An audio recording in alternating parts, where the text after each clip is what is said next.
പുതിയൊരു വീഡിയോയിലേക്ക് എല്ലാവർക്കും ഒരിക്കൽ കൂടി സ്വാഗതം. അപ്പോൾ നമ്മളിതൊരു പാർട്ട് 2 ആയിട്ടാണ് ചെയ്യുന്നത്. കഴിഞ്ഞ വീഡിയോ എല്ലാവരും കണ്ടു എന്ന് വിചാരിക്കുന്നു. കഴിഞ്ഞ വീഡിയോയിൽ നമുക്ക് സ്പ്രേ പെയിൻറ്റ് ചെയ്യാൻ വേണ്ടി നമ്മൾ വീട്ടിൽ മരുന്നടിക്കാൻ ഉപയോഗിക്കുന്ന ഒരു മെഷീനിലെടുത്തിട്ട് ഞാൻ ഗണ്ണ് പിടിപ്പിച്ചിട്ട് അതിന് നമുക്ക് സ്പ്രേ പെയിൻറ്റ് ചെയ്യാൻ പറ്റും. ആ വീഡിയോയിൽ പറഞ്ഞിട്ടുണ്ടായിരുന്നു നമുക്കിത് സ്പ്രേ പെയിൻറ്റ് ചെയ്തെടുക്കാമെന്നാണ്. പക്ഷേ സ്പ്രേ പെയിൻറ്റ് ചെയ്യാൻ വേണ്ടി നോക്കുമ്പോഴേക്കും ഒരുപാട് പെയിൻറ്റ് നമുക്ക് വേണം, തിന്നർ, അതേപോലെ ഒരുപാട് പെയിൻറ്റ് നഷ്ടമാകും, നമ്മൾ പുറത്തോട്ടൊക്കെ തെറിച്ച് പോകുന്ന പെയിൻറ്റ്. അപ്പോൾ എൻ്റെ വണ്ടി ഷാംപെയിൻ ഗോൾഡാണ്, ടാറ്റ നാനോ. അപ്പം പെയിൻറ്റ് വണ്ടിക്ക് വലിയ ഒരു കുഴപ്പമില്ല. ഇനി 2-3 മാസം കഴിഞ്ഞ് പേപ്പർ എടുക്കണം. അപ്പോൾ ടാക്സ് അടയ്ക്കാനുള്ളവർ ഇപ്പോഴേ അടച്ചു വെച്ചുകൊള്ളുക. ഏപ്രിലായിട്ടുണ്ടെങ്കിൽ 50% കൂടുതൽ കൊടുക്കണം. അപ്പോൾ ഇതിന് വലിയ കുഴപ്പങ്ങളൊന്നുമില്ല. ഇവിടെ ചെറിയൊരു പ്രശ്നമുണ്ട്. ഞാൻ ഇത് അടിയിൽ നിന്ന് നിവർത്താൻ നോക്കി, പറ്റത്തില്ല. ഇവിടെ നമുക്ക് പൊട്ടിയിട്ട് ക്ലിയർ ചെയ്ത് ഇത് മൊത്തം ഒന്ന് കളഞ്ഞിട്ട് ജസ്റ്റ് ഒന്ന് ഉരച്ചിട്ടൊന്ന് പെയിൻറ്റ് അടിച്ചാൽ മതി. പ്രൈമറൊന്നും അടിക്കേണ്ട കാര്യമൊന്നുമില്ല. അപ്പോൾ ഈ വണ്ടിയുടെ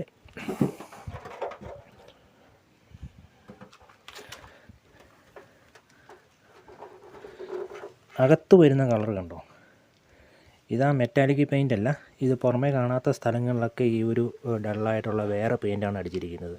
ഇത് ബേസ് കോട്ട് പോലെ അടിക്കുന്ന വേറെ പെയിൻ്റാണ്. അപ്പോൾ ഞാൻ ആദ്യം വിചാരിച്ച പ്രൈമർ നമ്മൾക്ക് ഗണ്ണിൽ ഒഴിച്ചിട്ട് ഇവിടെ അടിച്ച് പ്രൈമർ അടിച്ച് നിർത്താമെന്നാണ് വിചാരിച്ചത്. അപ്പോൾ പ്രൈമറിൻ്റെ കളറ് ഈ കളറുമായിട്ട് മാച്ച് ആകുന്നില്ല, കുറച്ചും കൂടി ഡാർക്കാണ്. അതുകൊണ്ട് ഞാൻ വേറെ പെയിൻറ്റ് മേടിച്ചു. നമുക്ക് ബ്രഷിനടിക്കാൻ പറ്റിയത് ഞാൻ കാണിച്ചു തരാം. അപ്പോൾ പെയിൻറ്റിങ്ങിന് ആവശ്യമായിട്ടുള്ള സാധനങ്ങളൊക്കെ ഇതൊക്കെയാണ് വാങ്ങിച്ചിരിക്കുന്നത്. ഇത് ആസ്പ പെയിൻറ്റ് എന്ന് പറഞ്ഞ സംഭവമാണ്.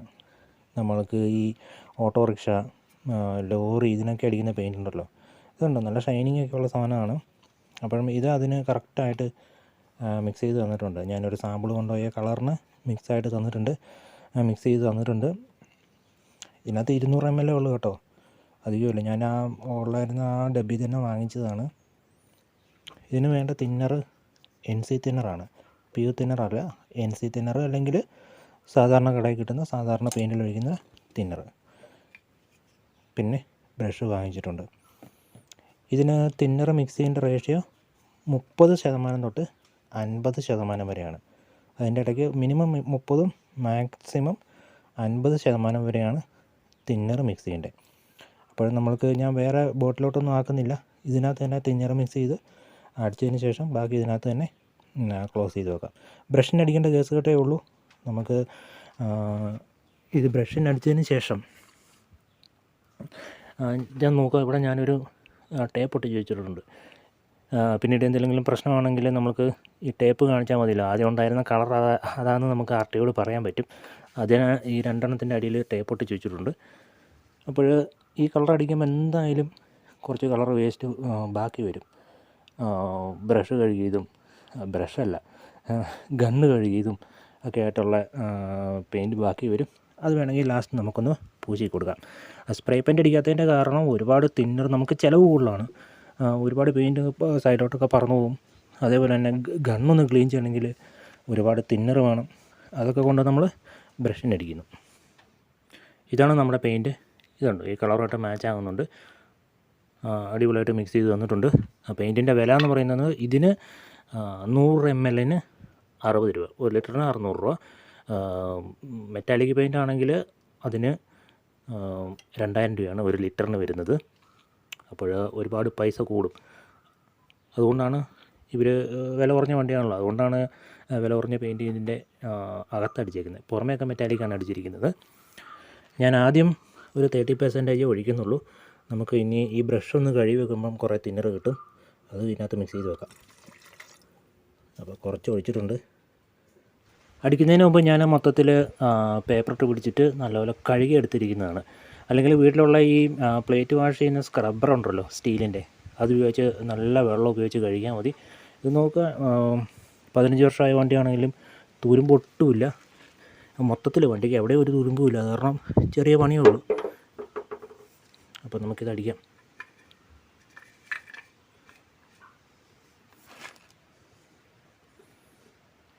കളറ് മാച്ച് ആകുന്നുണ്ട്. വളരെ സിമ്പിളായിട്ട് അടിക്കുക. ഇതുണ്ടോ, നല്ല ചെറിയൊരു കോട്ട് വെച്ചിട്ട് അടിച്ചങ്ങ് വിട്ടാൽ മതി.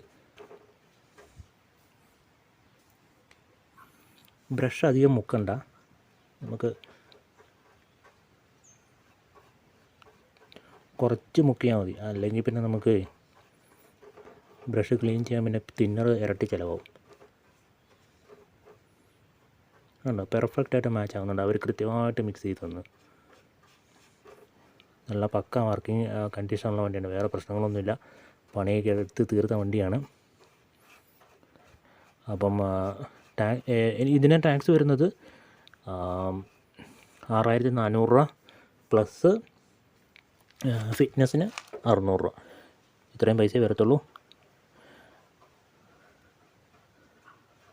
അതുകൊണ്ട് തന്നെ ഇപ്പോൾ തന്നെ എടുത്ത് തീർക്കണം. നിങ്ങൾ April 1 തൊട്ട് നമുക്ക് 50% എക്സ്ട്രാ കൊടുക്കേണ്ടതായിട്ട് വരും. അങ്ങനെയൊക്കെ കൊടുത്തു വരുമ്പോഴേക്കും നമുക്ക് ഒരുപാട് ചിലവ് വരും. അതുമല്ല, ഈ വണ്ടി കടയിൽ കൊടുത്ത് പെയിൻ്റ് അടിക്കണമെങ്കിൽ നല്ല പൈസയാണ്, 10-20 രൂപ എങ്ങനെയും പോയി കിട്ടും. ഈ പീസ് ഞാൻ മൊത്തമായിട്ട് അടിച്ചിട്ടുണ്ട്. അപ്പോൾ അത്ര ഒരു പെർഫെക്റ്റായിട്ട് വന്നിട്ടില്ല. നമുക്ക് അടുത്ത ഒരു കോട്ട് നല്ല ലൂസ് ആക്കിയിട്ട് അടിക്കാം. ഇതൊന്ന് ഉണങ്ങി വരുമ്പോഴേക്കും നമുക്കിനി ആ പീസ് അടിക്കാം. ആദ്യം അടിച്ച പീസ് ഇതാണ്. ഇത് ഉണങ്ങി വരുന്നുണ്ട്. രണ്ടാമത് അടിച്ച് കുറച്ച് ബ്രഷിൻ്റെ പാടുകളൊക്കെ ഉണ്ട്, അത് കാര്യമാക്കണ്ട. അത് ഉണങ്ങി കഴിയുമ്പോഴേക്കും അങ്ങ് സെറ്റ് ആയിക്കോളും. ഇതുണ്ട് ചെറിയ പാട്, ഞാൻ വലിച്ച് പെട്ടെന്ന് അങ്ങ് അടിച്ചതാണ്. ഇനി നമ്മൾക്ക് ഈ സാധനം കുറച്ചൊന്ന് ഡ്രൈ ആയി വരുന്നിട്ട് നമുക്ക് ഒന്ന് ലൂസാക്കി അടുത്തൊരു കോട്ടും കൂടി അടിക്കാം. പിന്നെ ഈ പെയിൻറ്റ് അരിച്ചിട്ടൊന്നുമില്ല കേട്ടോ, ചെറിയൊരു പൊടി പരുവത്തിലുള്ള സാധനങ്ങളൊക്കെ ഇതിനകത്തുണ്ട്. ഇങ്ങനെ ഉരുണ്ട് കളിക്കുന്ന കുറച്ച് കട്ടയായ സാധനങ്ങളൊക്കെ നമ്മൾ ആ കുപ്പിയിലാണ്, ആ ടിന്നിൽ തന്നെയാണല്ലോ കൊണ്ടുവന്നത്. അപ്പോഴത് ഒരുപാട് നാൾ ഇരുന്ന ടിന്നായിരിക്കും. അതിൻ്റെ സൈഡിലുണ്ടായിരുന്ന ചെറിയ ചെറിയ കണ്ടോ, അവിടെയൊക്കെ ചെറുതായിട്ട് ഉണ്ട് സാധനങ്ങളൊക്കെ ഉരുണ്ടിരിക്കും. അതൊന്നും കാര്യമാക്കണ്ട. നമ്മൾ അവസാനം ഒന്ന്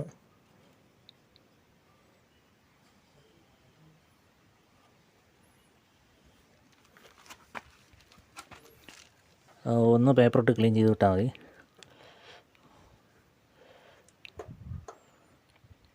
അപ്പോഴടുത്ത കോട്ട് ഞാനൊന്ന് ഈ അധികം കുറച്ച് പാച്ചൊക്കെ പോലെ കാണുന്ന സ്ഥലത്തൊന്ന് അടിച്ച് പിടിപ്പിക്കാം. ഇത് മതി. ഇതിൻ്റെ അടിഭാഗത്താണ്, ഇതിൻ്റെ അടിയിലൊന്നും കയറി നോക്കാനൊന്നും പോകുന്നില്ല. ഇത് നോക്കിയാലും കുഴപ്പമൊന്നുമില്ല, ഇത്ര ക്ലീനാണല്ലോ. ഇത് ഉണങ്ങി കഴിയുമ്പം സെറ്റ് ആയിക്കോളും. നമ്മൾ ഉണങ്ങുന്നതനുസരിച്ച് ഇത് തെളിഞ്ഞ് വന്നോളും. അപ്പോഴും ഞാൻ ഇത് ബാക്കിയും കൂടി അടിക്കട്ടെ. അപ്പോഴും അതുണ്ടോ, അത് ഉണങ്ങി വരുമ്പോൾ സംഭവം സെറ്റായി വരുന്നുണ്ട്. നമ്മൾ അടിക്കുന്ന അന്നേരമാണ് ആ ബ്രഷിൻ്റെ പാടുകളൊക്കെ കാണാവുന്നത്. പിന്നെ ഞാൻ പെയിൻറ്ററൊന്നും അല്ല കേട്ടോ, നമ്മളങ്ങ് അടിക്കുക തന്നെ. അപ്പോൾ ഇതൊന്നും ഞാൻ പെട്ടെന്നൊന്ന് അടിച്ചിട്ട് വരാവേ. ഈ തിന്നർ മിക്സ് ചെയ്താൽ അധിക സമയം വെച്ചുകൊണ്ടിരുന്നിട്ടുണ്ടെങ്കിലേ തിന്നറുള്ളത് വേപ്പറായി പോകും. നമ്മൾ 2 എണ്ണവും കംപ്ലീറ്റ് ചെയ്തിട്ടുണ്ട്. ഇനി തിന്നർ ഒഴിക്കേണ്ടതിൻ്റെ കാര്യത്തിൽ നിങ്ങൾ 30% തൊട്ട് 50% വരെയാണല്ലോ നമ്മൾക്ക് തിന്നർ ഒഴിക്കേണ്ടത്. അപ്പോൾ തിന്നർ ബ്രഷിനടിക്കുമ്പോൾ ബ്രഷ് നല്ല ഫ്രീ ആയിട്ട് ഫ്ലോ ആകണം. നല്ല അടിക്കാൻ ഒട്ടും അവിടെ നമ്മൾക്ക് മൂവ് ചെയ്യും. ബ്രഷ് അടിക്കുമ്പം ബലം വരരുത്. നല്ല ഫ്രീ ആയിട്ട് എങ്ങനെയാണോ ഫ്ലോ ആകുന്നത് ആ രീതിയിൽ തിന്നർ ഒഴിക്കും. നമ്മൾക്ക് ഈ പുറകിൽ എൻജിൻ റൂമിൻ്റെ ഇവിടെയും കൂടി പെയിൻറ്റ് ചെയ്യാം. ഇതുണ്ട്, ഈ കളറാണ് ഇത്. പുറമേ കാണുന്നത് ഗോൾഡ് കളറ്, ഇത് ഒരു ഗ്രേ കളറാണ്. നമ്മൾ അവിടെ അടിച്ച പോലത്തെ തന്നെ കളറ്. ഇതിനു മുമ്പ് ചെറിയൊരു ഇവിടെ തുരുമ്പൊക്കെ ഉണ്ടായിരുന്നു. ഞാനപ്പോൾ സാധാരണ ഒരു പ്രൈമർ അടിച്ച് വെച്ചതാണ്. ഇപ്പം മൊത്തം ഒന്ന് ക്ലീനാക്കി എടുത്തിട്ടുണ്ട്. ഓട്ടയൊന്നും വീണിട്ടുന്നില്ല, നല്ല സംഭവമാണ്. ചെറിയ തുരുമ്പും കാര്യങ്ങളൊക്കെ ഉള്ളൂ. ഇവിടെയൊക്കെ നമ്മളൊന്ന് ക്ലീനാക്കി എടുത്തതാണ്. ഇനി ഈ ഏരിയ മൊത്തം, ഈ കാണുന്ന ഒരു ഏരിയ മൊത്തം നമ്മൾക്ക് പെയിൻ്റ് അടിച്ചൊന്ന് സെറ്റാക്കി എടുക്കാം. വേറെ ഒരു തുരുമ്പോ കാര്യങ്ങളോ ഒന്നുമില്ലാത്ത വണ്ടിയാണിത്. ഉണ്ടോ, അതേപോലെ നല്ല ഫ്രഷായിട്ടിരിക്കുന്ന ഈ ഭാഗങ്ങളുണ്ടോ. സാധാരണ ഇവിടെ ഈ നഖം കൊണ്ട് പോറിയ പാടൊക്കെ ഉണ്ടാവും. ഒരു ഡോറിലും അങ്ങനത്തെ സംഭവങ്ങളൊന്നുമില്ല. നല്ല പക്ക ഫിനിഷിംഗ് ആണ്. അപ്പോഴിനി നമുക്കിവിടെ പെയിൻ്റ് അടിക്കാനുള്ള പരിപാടി നോക്കാം. പിന്നെ എൻജിൻ റൂം നിങ്ങൾ ഒരിക്കലും കഴുകാൻ പാടില്ല. ഞാൻ ഒരിക്കൽ എൻജിൻ റൂം ഒന്ന് കഴുകിയതാണ്. അന്ന് നല്ല പണി കിട്ടിയിട്ടുണ്ടായിരുന്നു. പണി കിട്ടിയെന്ന് പറഞ്ഞാൽ അതിൻ്റെ എവിടെയൊക്കെ വെള്ളമൊക്കെ ഇറങ്ങി. അത് തന്നെ, വണ്ടി പിന്നെ സ്റ്റാർട്ടായില്ല. നമ്മൾ മുമ്പേ ബ്രഷ് കഴുകിയ തിന്നറൊക്കെ ഇതിനകത്തോട്ട് മിക്സ് ചെയ്തിട്ടുണ്ട്. ഇപ്പം നല്ല ലൂസാണ്. കുറച്ച് ലൂസായിട്ടിരിക്കുകയാണെങ്കിൽ നമുക്ക് പെട്ടെന്ന് അടിക്കാൻ പറ്റും. അതേപോലെ തന്നെ തിന്നർ ചേർക്കേണ്ടത് ഞാൻ പറഞ്ഞല്ലോ, നമ്മൾക്ക് ഈ ബ്രഷ് ഇങ്ങനെ ഫ്രീ ആയിട്ട് മൂവ് ആകണം ആ രീതിയിൽ. ഇതിപ്പം ബ്രഷ് പൊക്കണ്ടോ, ഇടയ്ക്കിടയ്ക്ക് മുക്കി അടിക്കണം. ബ്രഷ് ഡ്രൈ ആയിട്ടുണ്ടെങ്കിൽ മൂവ് ആകത്തില്ല. കളർ കൃത്യമായിട്ട് മാച്ച് ആകുന്നുണ്ടല്ലോ, ആ കളറും ഇതിലുള്ള കളറുമായിട്ട്. നമുക്കിനി ഈ ഭാഗത്തൊക്കെ അടിക്കാം. സെറ്റായിട്ടുണ്ട്. നമ്മൾക്കിപ്പോൾ പകുതി പെയിൻറ്റ് ചിലവായിട്ടുണ്ട്. അതായത് ഇതിൻ്റെ മുകളിൽ വരുന്ന ഈ കവറും അതേപോലെ തന്നെ ബോണറ്റിൻ്റെ അടിഭാഗം കൂടി അടിച്ചപ്പോഴേക്കും നമ്മൾക്ക് പകുതി 100 ml പെയിൻറ്റ് ചിലവായി. ഒരു 200 ml തിന്നറുമായി, ബ്രഷ് കഴുകിയതും മറ്റുള്ള കാര്യങ്ങളൊക്കെ ചേർത്ത്.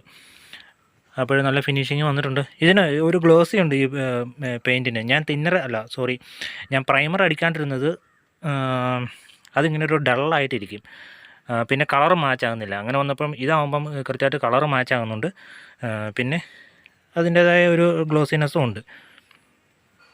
അപ്പോൾ ഇന്നത്തെ വീഡിയോ നമുക്കിവിടെ നിർത്താം. പിന്നെ ഇത് നമുക്കിതെല്ലാം ഉണങ്ങി നമുക്ക് നാളെ ബാക്കി പരിപാടികൾ ചെയ്യാം.